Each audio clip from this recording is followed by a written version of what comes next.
اذ جعل الذين كفروا في قلوبهم الحمیه. قابل یادآوری است. یاد کنه ای مسلمانا، چی درسای عظیم است در اینجا. یاد کنه ای مسلمانا، در آن وقتی که جعل الذین گردانید و کسانی که کفروا کافر بودن، فی قلوبهم در قلبایشان الحمیت خشم و کبر و نخوت در قلب خود جا دادن، ضد بازی را حمیت الجاهلیه، غیرت جاهلی، ضد جاهلی، این را میگه سرزوری جاهلی، اینی را میگه.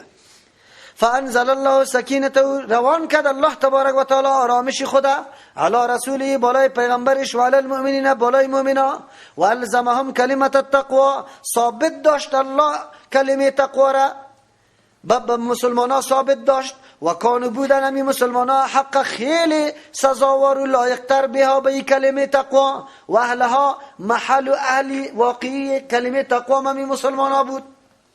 قرآن چی بیان میکنه برای ما؟ فرهنگ جاهلیت و فرهنگ ایمان با هم جدا میسازه. فرهنگ جاهلیت کدام است؟ فرهنگ جاهلیت تو را دعوت به سوی تعصب میده، ضد بازی میده، نعوذ بالله، نخوت و تکبر میده، کلان تراشی میده، نعوذ بالله. لیکن فرهنگ ایمان تو را کدام طرف دعوت میده؟ آرامش، تسلط، کنترل بالای نفس خود، بالای همه قوتهای خود. دیتر موقع احساساتی نمیشی، دیتر موقع کنترل از دست نمیدی، در هر موقع آرامش داری، مطمئن هستی. در وقت مناظره می نمیطور است. خب قطعی کسی که بحث میکردی خیلی قهر نشوی، قال مقال نکنی، آرام آرام مطمئن، بان که او بسیار گپا بزنه، تو در وقت آخر در بین یک دانه گپی قوی بزن، قوی که کلگی متوجه شود. چرا؟ مومن دلیل داره، مومن خاطری قوی داره، اطمینان داره، آرامش داره، غیرت جاهلی نداره، نعوذ بالله، که بس الکی من کبر داشته باشم که نه. هر معامله برای اظهار حق است. شده میتونه دلیل حق جانب مقابلت بگویا، باز خو سری تسلیمی برش بگذار، بالکل. چرا که تو تسلیم حق هستی، از امو خاطر کلان تراشی نکنی، بالا تراشی نکنی، سخت کلامی نکنی، تحقیر نکنی، ای که بار مکمل بعد در ذهن خود داشته باشی. اینجا قرآن اردو فرهنگ با هم ممتاز می سازه. فرهنگ جاهلی است. فرهنگ جاهلی کدام است؟ حمیت یا غیرت که برش میگیم دو قسم است، یکی ممدوح است، یکی مذموم است. غیرت ممدوح او را میگه که در کدام جای حد که حرمت یا بی‌ادبی یکی از شعائر اسلام میشه، در اونجا تو غیرت بکنی. مثل یک غیرت عالی یک تا میکنه. غیرت ها را میفهمید؟ یک تا در یک مرکز غیرت میکنه. خب تو از اونجا بخیزی اینجا بیایی قرآنی مرا در بدی، ها؟ همینطور کارا میکنی. تو از اونجا بخیزی حد که حرمت خواهر مسلمانی مرا تو بکنی، یه مسلمانی برادر مسلمانی ما را تو نعوذ بالله اینطور کار بکنی، ماندنید نیستم. این غیرت ممدوح است. ممدوح چرا که غیرت به خاطر الله هست. به خاطر کیست؟ منفعت شخصی نیست. قطعا نه. علی رضی الله عنه کافر چپا کرده بود، میکشته، از زیر تف کرد، گرفت دستی خدا گرفت، نه نکشته. وقتی که از پیش سوال شد چرا؟ گفت تا علی را به خاطر الله میکشتم. شه علی اگر میکشتم به خاطر نفسی خود، انتقام نفسی خود بود. چرا که خدا توهین، مورد توهین قرار دادم، از او خاطر من میگفتم که البته مرا چرا توهین کرده، از او خاطر نکشتم. شه معلوم شد که هر قدم انسان به خاطر رضای الله باشه او بسیار مهم است. غیرت به خاطر رضای الله، به خاطر دین الله، این ممدوح است. یکی غیرت جاهلی است که این مذموم است. غیرت جاهلی یا تعصب جاهلی این بسیار خطرناک است. این پرده است، مانع است که تو را نمیگذاره پشت حقایق بگردی و حقیقت را پیدا بکنی. پشت درک حقیقت تو را نمیمانه که تو بروی تلاش بکنی، جستجو بکنی، حقیقت برات واضح شود. بلکه این تو را نمیگذاره که تشخیص بکنی که کدام چیز حق است کدام باطل است. اینی را میگه غیرت جاهلی. غیرت جاهلی مثال امروزش، ما سری مذهبی خود غیرت میکنه، وای ما حنفیستیم، یکی خیز میزنه تو میگین، این غیرت جاهلی میگه. جناب دفاع از دین بکن، دفاع از پیغمبر بکن. اول دفاع از پیغمبر بکن، بعد از امام ابو حنیفه بکن. حال دفاع از پیغمبر خیلی ضرور است. غیرت اینجا غیرت بکار است. غیرت جاهلی. غیرت جاهلی را میشناسی که از جهل نشأت میکنه، نمیدانه. غیرت جاهلی یک تعداد خانواده ها، دختری خدا، زنی خدا، همشیره خدا، یعنی زنای خانمای خانه را نمیگذاره که بره در یک مرکز تعلیم.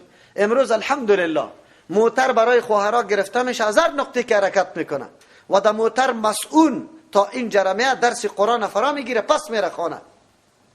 لیکن مردمی پیدا میشه میگه من زنی خدا نمیمانم که از خانه بیرون شود. ایره میگه غیرت جاهلی، در حالی که دمو پیش دروازه خانهش قوال رفته در دستی زنش چی میکنه؟ چوری کرده رایسته. زنش توی هتل است او اونجا او تر کسای آمده که باور بکو اگر نظر برش بتاری در اونجا میره، دست به کی میده؟ بگوی به دیگه کسا دست داده رایسته، هنوز یک رقص هم میکنه. اینجا هیچ غیرت نیست، اونجا هیچ غیرت نیست.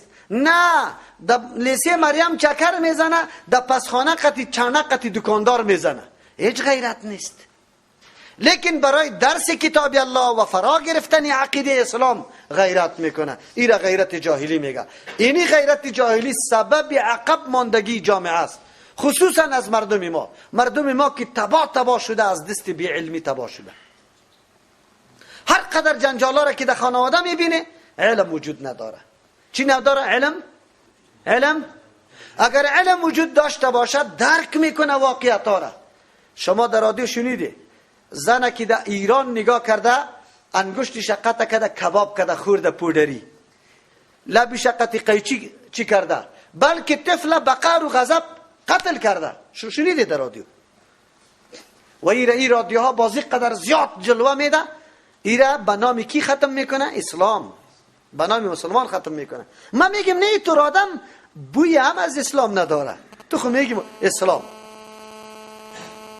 اسلام چقدر حقوق قائل است. اسلام چقدر حقوق قائل است برای طفل، برای زن، برای همه. لیکن امروز اینطور حالت است. ایران به نام اسلام ختم میکنه. علت چیست؟ چرا پودر بزنه؟ خب میفهمه تبلیغات، این قدر اشتهارات، یک درو نمونه از این را در تلویزیون به مردم نشان میده که آخری کارت پلاستیک جمع کردن نیستی، در زیر پل در شبای زمستان روزی تیر میکنی. چرا اهل عیال اولاد زندگی را مکمل تباه بکنی؟ در پودر رو آوردی. تو را الله عقلت نگرفته؟ خو از بی علمی است. از کجاست؟ علم وجود نداره. جامعه ما همیشه نمیتور تاریک زندگی کرده. خشونتی که در خانواده پیدا میکنه از دست اینمی جهالت، غیرت جاهلی است. نه خود رفته در قرآن نشسته، نه خود رفته در نماز جمعه در تقریر نشسته، نه اولاد خود گذاشته، تمام عمر جار جنجال، خشونت، بدبختی. از همون خاطر حالات خراب است. قرآن امی گپاره برای ما میگه. حمیت جاهلی آدم نداشته باشه، غیرت جاهلی نداشته باشه. غیرت در موقعش، غیرت در موقع بکو. بله تو را ببینم که دختر جوانی تا در پانتون نمانی، بگویی که به خاطر با وصفی که ای باید تحصیل بکنه، لیکن اونجا دختر و بچه با هم در یک جای نشانده میشه. اگر جدا در یک چوکی دختر بشینه، در دیگهش بچه بشینه، استاز میه هیجه پانتون است. چی برش میگه؟ هیجه پانتون است، یعنی که پانتون است، آزاد است دیگه، هر کار کرده بری. در اونجا غیرت نمیکنه. اوه غیرت در کجا میکنه؟ باز خبرداره که اگر حجاب دختر و زن و همشیرش کرد، وی تروریست شدی، وی انتحاری میشی. این غیرت ها را میگه. در این غیرت نمیکنه که آلی دخترش در کجا رفته بوده. همین قسم در مورد اولاد خود همینطور غیرت های بیجا میکنه. یک تعدادی ما این قدر در فکر جمود قرار داره، من نمیمانم دختری خدا که برای اونجا درس بخونه در مکتب. در مکتب چی گپ است؟ اگر مکتبی درست باشه، راه امن باشه، اونجا استادات زنا باشه، برش درس میگه، یا مرد باشه لیکن در حجاب است، چی مانع و مشکل برش است؟ ایره میگه جمودی فکری. بس من اینطور میکنم. نه، مردم روشن بسازید، در درس کتاب الله بگذارید، در درس حدیث بگذارید، خودتان بدانه، اولادتان بدانه، هر کس حق و حقوق خود بشناسه، مسئولیت خود بشناسه، بدانه که اسلام کدام دین است، روش زندگی چی رقم است، اینا کلش بدانه. لیکن امروز دونم حالتا ما مردم زندگی کرده رویستیم، غیرتای بیجا، بسیار غیرتای بیجا میشه. این غیرت بیجاست. غیرت بیجا وادار ساخته بود که مقابله با اسلام بکنه. نمیپذیرد دینه. چطور دینی واضح با دلایل پیغمبر پیش میکرد، لیکن و همونطور نعوذ بالله چی میکرد؟ بگوی تسلیم نمیشدن به حق. خب مؤمن اونطور نیست. قرآن چقدر خوب بیان میکنه. اذ جعل الذين كفروا، در آن وقت یاد کنه، در آن وقتی که گردانیدن و کسانی که کافر بودن، فی قلوبهم، در دلای خود، الحمیت یعنی خشم، نخوت، کبر، ضد، غیرت، حمیت الجاهلیت که غیرتا یا امو خشم و ضدشان جاهلی بود، نشأت از جهالت کرده بود. فانزل الله سکینته، از امو خاطر بزرگترین مانع برای کفار که تسلیم به حق نمیشدن امی گپ بود، امیر غیرت میکردن. امروزه مردم ما غیرت میکنن، ما چطور رای اجداد و بابای خود اعلا بکنیم؟ این غیرت جاهلی است، ما این را نمیکنیم. و همینطور میگفتن. فانزل الله سکینته علی رسوله، روان کرد آرامش الله بالای رسول الله و علی المؤمنین، بالای مؤمنا. و از غیرت جاهلی کار گرفتن، تعصب کردن، میگفتن بر ما عیب و شرم است که مسلمان از اونجا بیاید اینجا به امن و امان مراسم عمره را انجام بده. اینی غیرت وارا پیچان داده بود. مردم باز ما را تا نمیده که چطور مسلمان ها آمدن اینجا مراسم حج انجام دادن، اینی غیرت وارا پیچان دادن. اما اگر مسلمان ها کنترل نفس نمی داشتن، سکینه و آرامشی که الله در قلبشان از نور ایمان پیدا کرده بود نمی بود، همینطور غیرت ایام میکردن. میکردن یا نمیکردن؟ میگن ما را چرا این خود قانون شما هم است که کسی در حج میآید هیچ کس مانع شده نمیتونه، چرا ما را منع میکنه؟ اینجا خود غیرت یارم میپیچان، نه میپیچان نمیپیچان. لیکن مؤمن و کافر فرق میشه. مؤمن اینطور کنترل داره سری نفسی خود. بس پیغمبر میگه صلح کنی، خلاص. پیغمبر میگه صلح کنی، بس دیگه. پیغمبر گفتن آلی دلیل طلب نمیکنه. چقدر درس عظیم است. از پیغمبر دلیل طلب نمیکنه که پیغمبر چرا اینطور کارا میکنی؟ در دل در طبیعت قبول نداره، ناگوار است. خب خودی پیغمبر اعتراض نداره صحابه که پیغمبر چرا فایده زیره برای ما بیان نمیکنی؟ قرآن برای ما درس میده در کدام موردی که سنت رسول الله آمد باز پشتی ازی نگرد که چی مصلحت در پشتی سرش است، چی فایده در پشتی سرش است. بس پیغمبر امر کرده او امری که پیغمبر کرده حتما مصلحت ها داره. صحابه اونطور صحابه بودن. قرآن از می خاطر برشان یاد میکنه. سکینه در قلبشان حاکم میشه از نور ایمان و بالکل خود کنترل کرده و یعنی غیرت تقاضا داره که قطش بزنه، قطع کفار. قرآن میگه و الزمهم کلمت التقوا، لازم ملزم کرد، یعنی لازم کرد الله کلمه تقوا را. مراد از کلمه تقوا عقیده توحید الله تبارک و تعالی، یعنی کلمه لا اله الا الله را. لیکن اینجا مراد از کلمه تقوا روحی تسلیمی در برابر تمام فرامین الله و رسولش. بی چونو چرا نکنی. بس هرگاه در هر کسی نمیتونه یک روح تسلیمی پیدا شوه، خشم و عصبانیت خود مکمل کنترل کنه، اینی آدم میفهمه که واقعا تسلیم به الله و به رسول الله است. از همون خاطر یا همونطور کردن ثمرات صلح یکی پی دیگری روان بود مثل حلقه های زنجیرواری. اینی را میگه روح تسلیمی در برابر پیغمبر. امروز ما میگیم چرا در هر معامله گپ چرا گفته رایستیم. چرا تو را الله چقدر علم داده که چرا میگی؟ چقدر معلومات داری؟ در این موجودات الله تبارک و تعالی علم زیاد است یا بی علمی زیاد است؟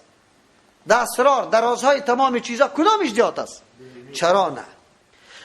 و کانو حق بها، بله امیتور طایف هم لایق است. و کانو بودن حق بها خیلی اقدار و سزاوارتر بها به این کلمه که او تسلیم شدن در برابر فرامین الله است، کنترل کردن خشم و غضب است و اهلها بالکل محلشان است. چرا؟ به خاطری که کدام گروه مکتب قرآن باشه، کدام گروهی که با قرآن چیست رابطه داره، قطعی قرآن تعلیم و تربیت شده، او مردم و او مردمی که همیشه سجده به بت کرده، او مردمی که نعوذ بالله همیشه از جهالت کار گرفته، این دو طایفه با هم مقایسه شود. قرآن چقدر برای ما درس میده. هرگاه بحثیتان قطعی طور مردم میشه که سالا مجاور قبر بوده، بسیار تو از او زمین و آسمان فرق داره. در بحثیتان، در دلیلیتان، در گفتاریتان، در همه چیزا. تو از مکتب قرآن هستی و او از مکتب بت پرستی. زمین و آسمان باید فرق داشته باشه. تو باید خدا بشناسی. ما گاهی خواهرایی که در مدرسه ما میام براشانی توصیه را میکنم که خواهرها فکرتان باشه.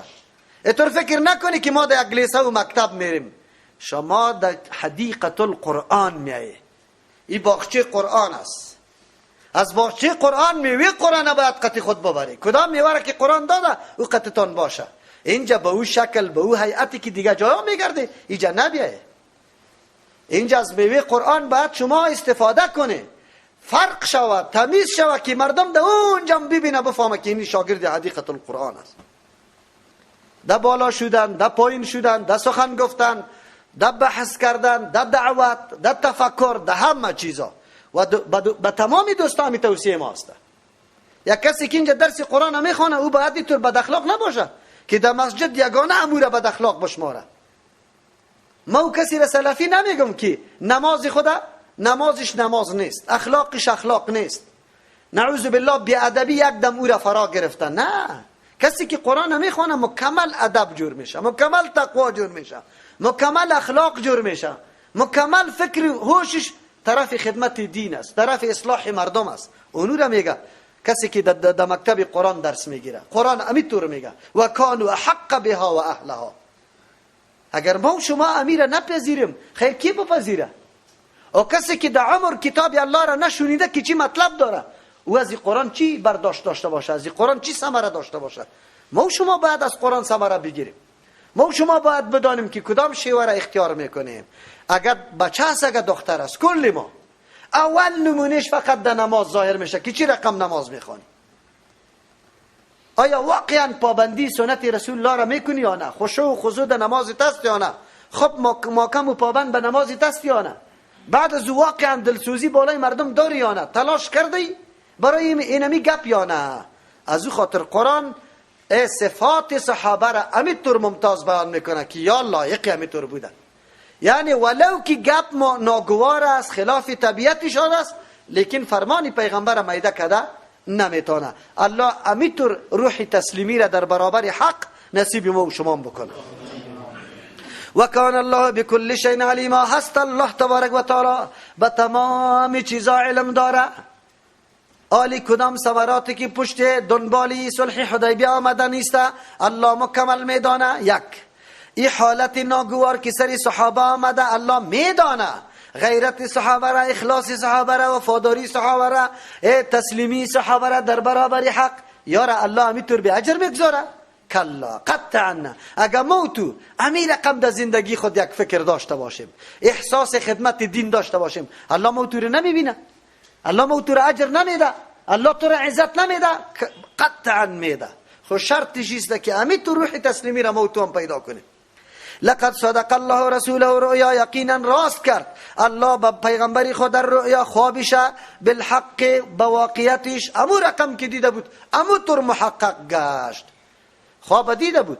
لتدخلن المسجد الحرام که خامخا شما داخل میشه پیغمبر علیه السلام همراه صحابه در مسجد حرام ان شاء الله. اگر الله خواسته باشه، امر الله خو یقینی می باشه. الله چی میگه که ان شاء الله تعلیم به ما تو میده. هر امر آینده که پیش رو داری و تو تصمیم داری که او انجام بدی قطعا حکم نکو. باید قطعش کلمه انشاءالله را بگو. سبا ترجمه است یعنی بگو انشاءالله در فلان جای میایین یعنی انشاءالله اینی کار میکنی نه انشاءالله. چرا؟ با پیروزی رساندن، در مقصد رساندن یک تصمیم و کاری که تو داینده داری و کلش در اختیاری کیست؟ الله. تو باید که اینی را میگه مومنا با وصفی همی حالتا بازم اتکا به مشیت کی داره؟ الله داره. اینی را میگه بندگی. صحیح کنی؟ این را کامیابی خود نمیگه، عبادت خود همیطور نمیگه که بالکل قبول شده، بس خوف داره اگر الله خواسته باشه، اگر الله خواسته باشه. چقدر خوب. ان شاء الله. مردم ما چی میگه؟ ان شاء الله، ان شاء الله، ان شاء الله. ان شاء الله آمینین به امن، اجن و گزن براتان نمیرسه. همونطور هم شد. محلقین رؤوسکم، که تراشندگان استی سرایتان و مقصرین کوتاه کنندگان مویایتان استی، لا تخافون، اجن و نمیترسه. فعلم، معلوم کرده بود اسرار صلح حدیبیه را، موت اسرار را لم تعلمو که شما نمیدانسته. فجعل من دون ذالک، گردانید الله پیش از این تحقق خواب، پیش از تحقق یافتن خواب، فتحا قریبا، فتح خیلی نزدیکه که صلح حدیبیه است. سال دوم عمره قضا شده، پیغمبر با این صحابه آمده 3 روز ادامه کرده، با یک کشوفش آمدن که یک دم همینطور آتش حسادت در قلب کفار جوش میزد. از همون خاطر نماینده خود روان کردن. امی 3 روز که تکمیل شد گفت برای چرا؟ به خاطر که این قدرت نمایی بود از یک طرف از مسلمانان، او در تمام جاها آوازه پراگنده شد که مسلمانان با کمال قدرت نمایی آمدن عمره را ادا کردن. این ذلت و رسوایی برای کی بود؟ برای مشرکین مکه بود. الله میگه شما برکات صلح را نمیدانستی، من میدانستم. مراد از فتح خودی صلح حدیبیه. او بعضی مفسرین خیبر میگیره. فجعل، گردانید، من دون ذالک، پیش از صلح چی؟ تحقق رویا و خواب، فتحا قریبا، فتح خیلی نزدیکه که خیبر بود. قبل از اینکه شما در عمره قضای عمره بیایه، پیغمبر چی کرد؟ خیبر فتح کرد. 4 عمره را پیغمبر علیه السلام کرده. یک اینمی عمره را که بند شده ایرم در جمله عمره شمار کرده. یکی قضایشه و یک عمره را از مقام جعرانه کرده بود، یک عمره را عمره در حج وداع که آمده بود. 4 عمره است. کسایی که اینمی عمره را که بند شده ایره شمار نمیکنه 3 میدانه. هو الذی، الله ذات است، ارسل رسوله بالهدى، بشارت دیگه است برای مؤمنا. ای مسلمانا، این آغازی کار است، این ابتدای کار است که الله براتان این غنیمت آره، این فتوحات نصیب میکنه. الله میخواه که اسلام در کل اطراف اکنام جهان گسترش بده. از او خاطر الله او ذاتی است، ارسل رسوله، که روان کرده پیغمبری خدا، بالهدى، برای راست، بالهدى به امرای قرآن کریم و حدیث، بالهدى به امرای دلایل، با امرای دلایل روشن و واضح، و دین الحق، روان کرده با یک دینی که بالکل واقعیت داره، استوار به دلایل است، با یک نظامی که بالکل عینیت داره، واقعیت داره. دین الحق و دینی که واقعی است که کل ادیان دیگر از بین میبره، این را الله روان کرده. لیظهره، که غالب بسازه دین علی الدین، بالای تمام نظام های دیگر کلهی. یک نظام باقی نمانه، الله ای را غلبه میده. بالکل. چرا غلبه میده؟ به خاطری که هدایت است. هر جای که راه راست پیدا شوه، مردم راهی کج اعلام میکنه. هر جای که حق ظاهر شوه، هر کس تلاش داره در راه راست بیاید. امروز اگر امیک تبلیغات سوی دشمنای دین نباشه از تلویزیونا و رادیو، شما در غرب میبینی که در روزی هزاران نفر اسلام قبول کنه. عالی هم الحمدلله. با وصف امیک قدر تبلیغات سو، بازم دانشمنده و مردمای خوبی از او مکمل چی میکنه؟ مکمل دین اسلام قبول میکنه. چرا؟ دین اسلام راه راست است، واقعا هدایت است، دین حق است. حق یعنی چیزی ثابت استوار است، تغییر مغییر نداره، مثل ادیان دیگه واری که منسوخ شود. حق است، ثابت است، واقعیت داره. چیزی که میگه بالکل با فطرت، با عقل بالکل موافق است. عملا دیده میشه، ثمرات دین عملا دیده میشه. پیغمبر و جماعتی را که جور کرد صحابه کرام، و چطور اجتماع بود و چطور معاشره بود. دنیا امور رقم اجتماع را دیگه دیده یا دیده میتونه؟ خب استوار به می دلیل بود. از این خاطر آثار حقانیتی ازی بالکل برملا و روشن است. هر کس تلاش داره که دمی داخل شود. مراد از غلبه اینجا چیست؟ مفسرین 2 نظر داره. لیظهره علی الدین کلی، که غالب بسازه از نگاه دلایل بالای تمام ادیان. هر جایی که مناظره صورت بگیره، دین اسلام بالکل غالب است. هیچ نظام و دین، نه کمونیسم، نه امپریالیسم، نه نصرانیت، نه یهودیت، نه هندویسم، نه بودیسم، نه زردشتی، نه گلدشتی، هیچ کدامش نه مقابلش بگوی مقاومت کردن نمیتونه، ظاهر نایه کنه. در هر مجلس الله برش عمر بده چطور رد کرده رایسته ادیان دیگر. بعضی مفسرین مراد از غلبه امی غلبه به طریق دلیل میگیره. بعضی مفسرین میگن نه، مراد از غلبه اینمی غلبه و تسلط فیزیکی است مکمل. روزی فرا میرسه این دین دامه میابه، نزول عیسی علیه السلام میشه، در اونجا یک نفرم چیسته کافر باقی نمیمانه. پیغمبر علیه السلام قسم نخورد که والذی نفسی بیدی، قسم به او ذاتی که نفسی ما در ید بلاکیف یزوسته، الله نمیگذاره نیست یک خانه گلی یا خانه چی بگوی خیمه‌ای مگر اسلام در اونجا چی میشه؟ داخل میشه. بعز عزیز و ذل ذلیل، یا با عزتمندی مردمای عزیز که خود میپذیره حقانیت برش معلوم میشه سینه را باز میکنه میپذیره، یا با ذل ذلیل است که مقابله در مقابل اسلام میکنه خ الله واره ذلیل میکنه. او بالکل واقعیت است. و کفا بالله شهیدا، چی شاهد داری که الله غلبه میده؟ بس الله گفته، از الله که دیگه شاهدی بزرگ است. و کفا بالله کافی صلی الله شهید از روی شهادت محمد رسول الله، محمد پیغمبر الله است. والذین معه، کسانی که امرای از دوست اشداء علی الکفار، صفتای مؤمنا را الله علی بیان میکنه. محمد اخو یک صفتش بیان کرد، محمد رسول الله کفایت کرد دیگه. پیغمبر رسول الله است، چی معنا داره شما؟ آری خبر شده؟ رسول الله است، مبین دین الله، واضح کننده دین الله، رساننده دین الله، تبلیغ کننده دین الله، کلش کیسته؟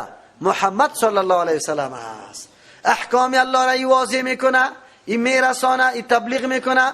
پس ایج پرز دین پیغمبر باقی نمیگذاره که بری تو نرسانه، تشریح نکنه.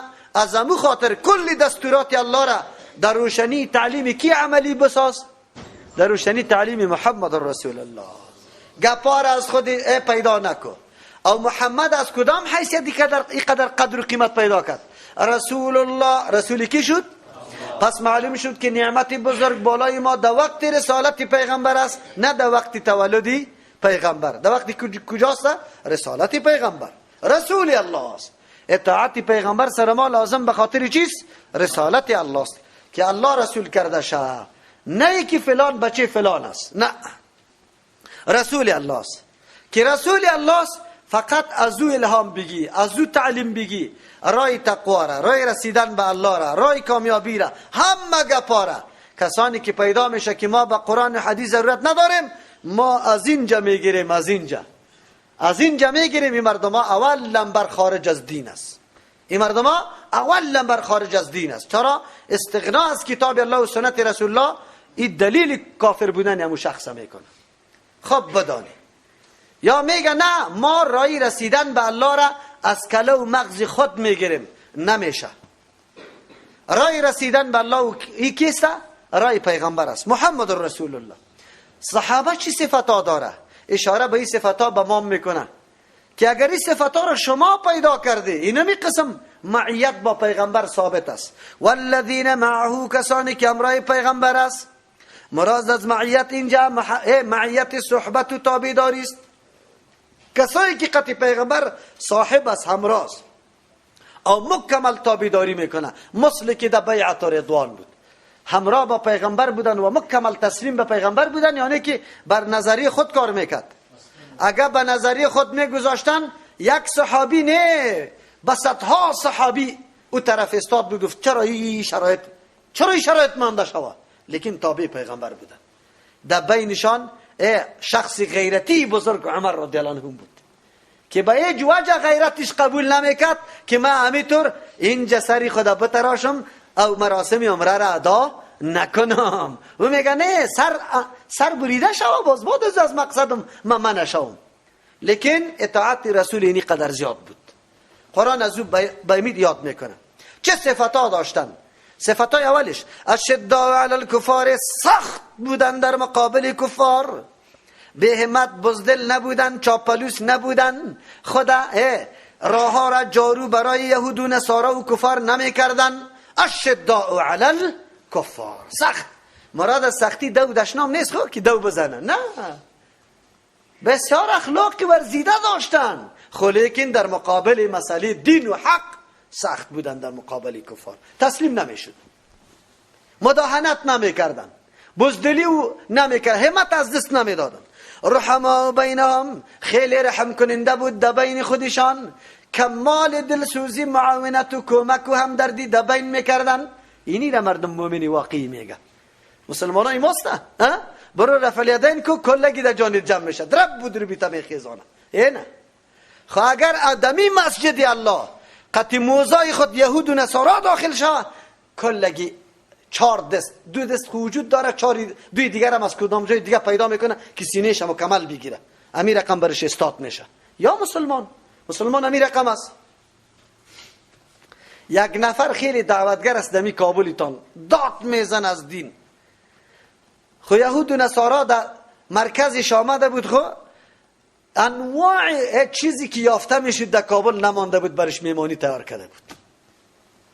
عجیب است، عجیب است. چرا اینطور شوه؟ اشداء علی الکفار رحماء بینهم، در بین خود کمال ترحم و دلسوزی داشته باشیم. برادری مسلمانی ماست، خیر است، خیر است. تا که ما از این قدر شقاوت قلبی کار بگیریم او مسلمان در دست کافر بدیم که بله اینی دشمنی توست، اینی دشمنی توست، اینی دشمنی توست.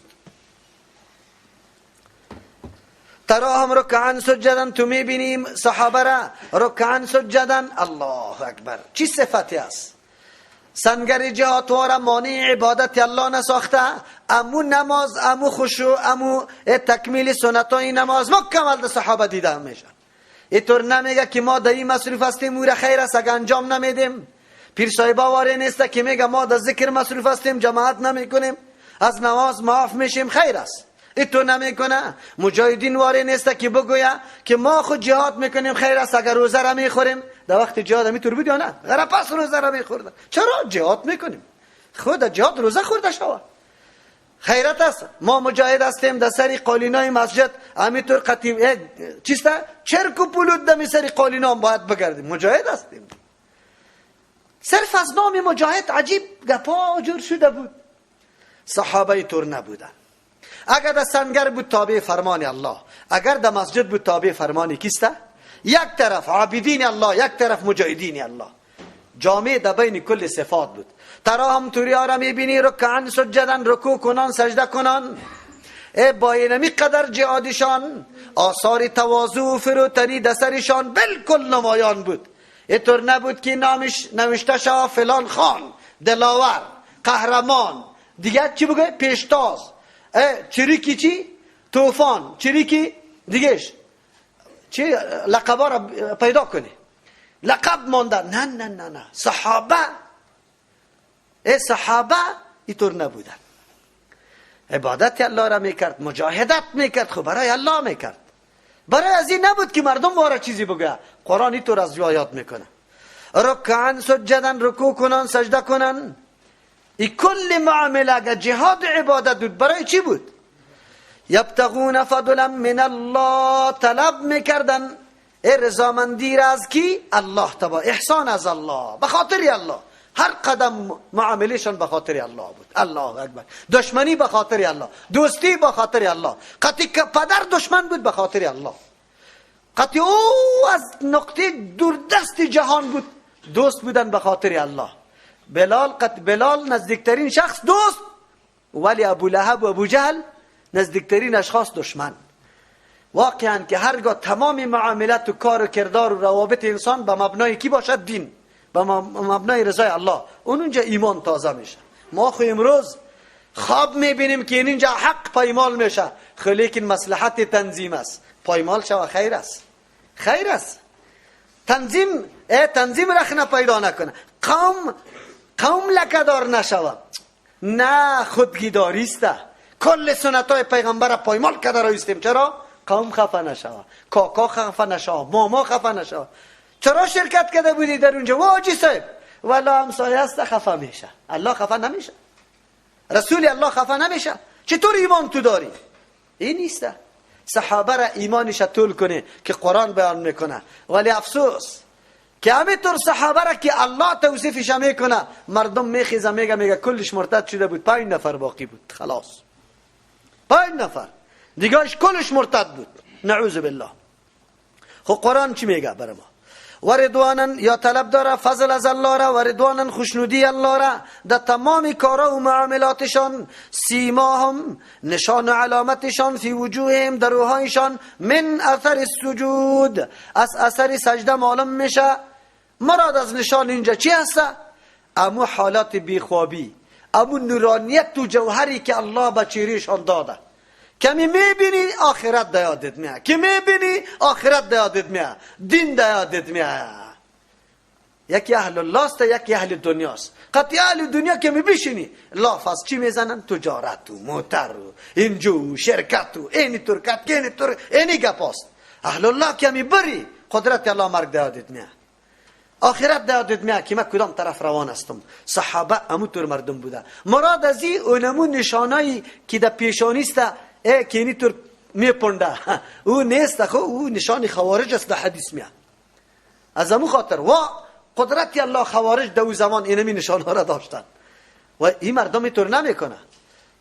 و از یاد سجده کردن بله اینجا یک کمی نشان واره پیدا میشه، خو ایره کس خوش نداره. منظور نشان صحابه اینمی چهره بگوی جذاب، چهره خیلی خاشع در حالت خضوع صحابه بود که دیده میشد که بله این مردم کدام مردم است.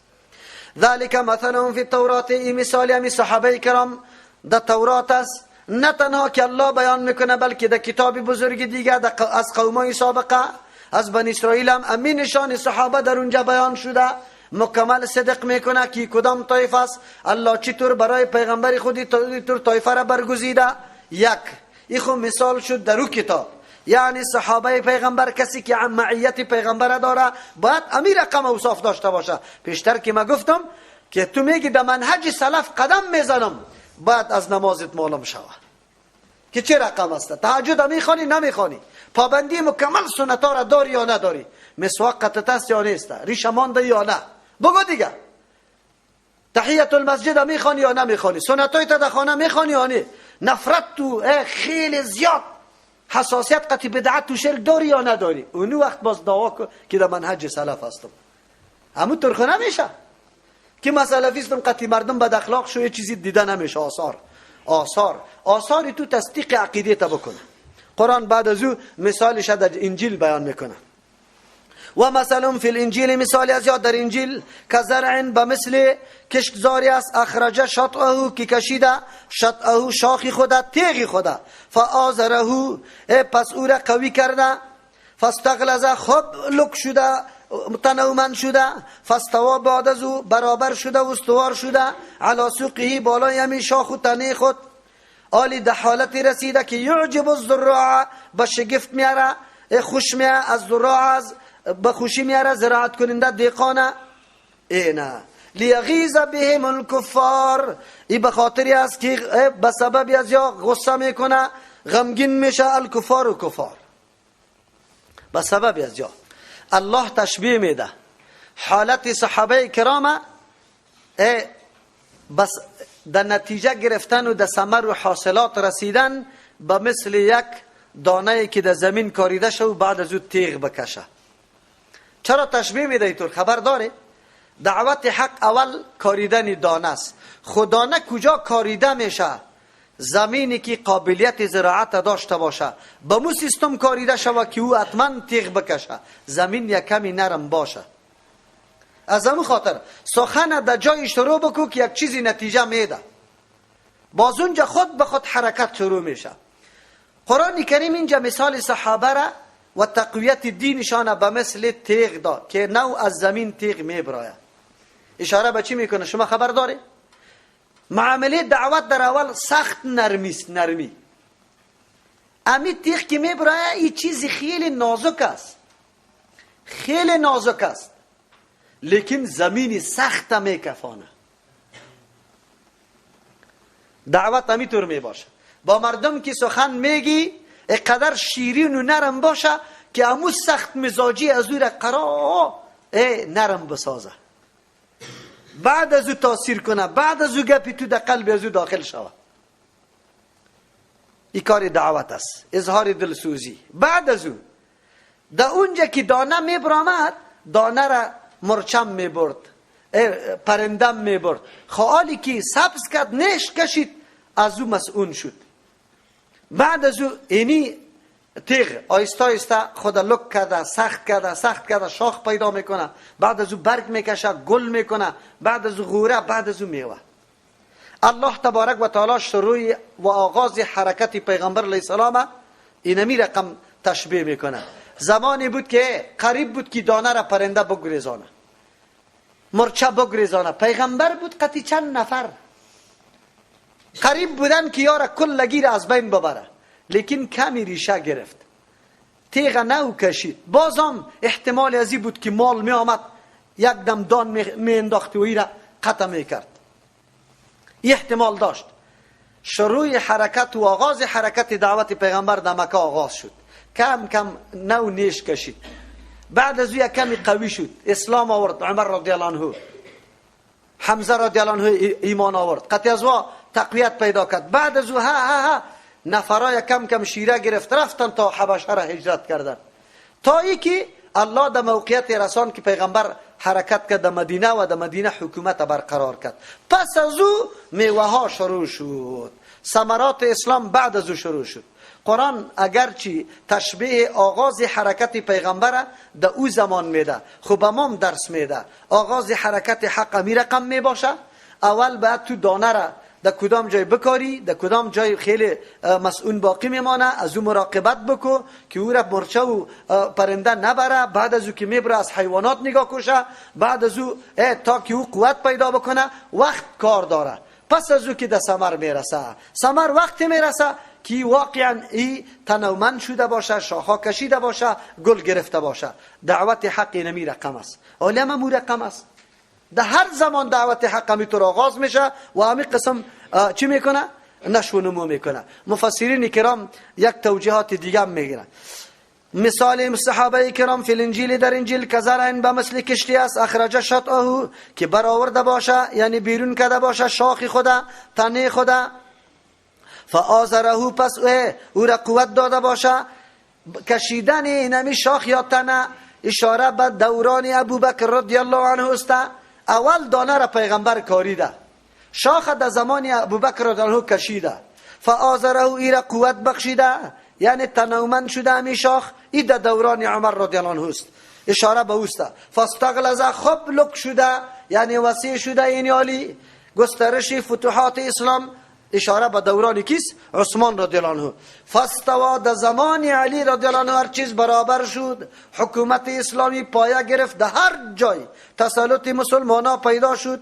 فاستوا علی سوقه یعجب الزراع، خیلی خوش میکنه از زراع، کسی که کارنده عزیزه که دیقان است.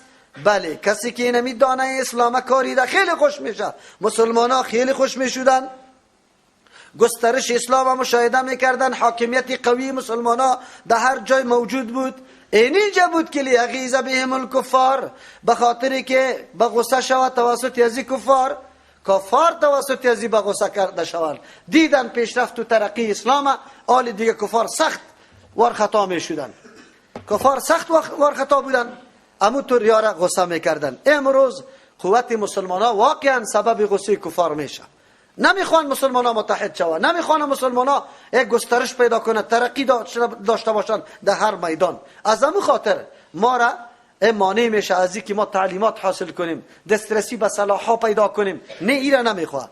وعد الله الذين آمنوا تنها برای صحابه بود؟ نه، قانون الله عام است. وعد الله الذين آمنوا، وعده کرد الله کسانی بامرای کسانی که آمنو ایمان آورده و عملوا الصالحات، اعمال درست انجام داده، منهم اعظم کل مؤمنا که هر قدر است، مغفرتن بخشش و اجر عظیما، اجر بزرگه، کوتاهی قصور الله بخشش میکنه و اجر عظیم الله نصیبشان میکنه.